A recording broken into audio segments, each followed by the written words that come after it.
একটা ছোট্ট কুড়ছানা ছিল, নাম তার লালু। লালু থাকত শহরের পুরনো লাইব্রেরির পাশে।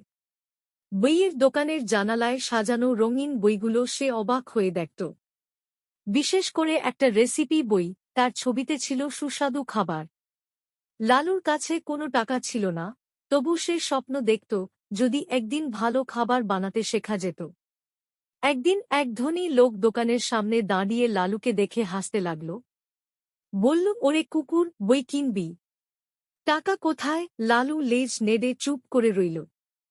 ধনী লোক আরও মজা করে বলল, রেসিপি বই পড়ে খাবার বানাবি নাকি? আশপাশের লোকজনও হাসল। সেদিন সন্ধ্যায় দোকানের মালিক লালুকে ডেকে নিল। সে বলল, স্বপ্নের দাম টাকা নয়। তারপর সে লালুকে দোকানের ভেতরে ঢুকতে দিল। মালিক রেসিপি বইয়ের ছবি দেখিয়ে বলল, দেখো, রান্না মানে যত্ন আর ভালোবাসা। লালু মন দিয়ে শুনল।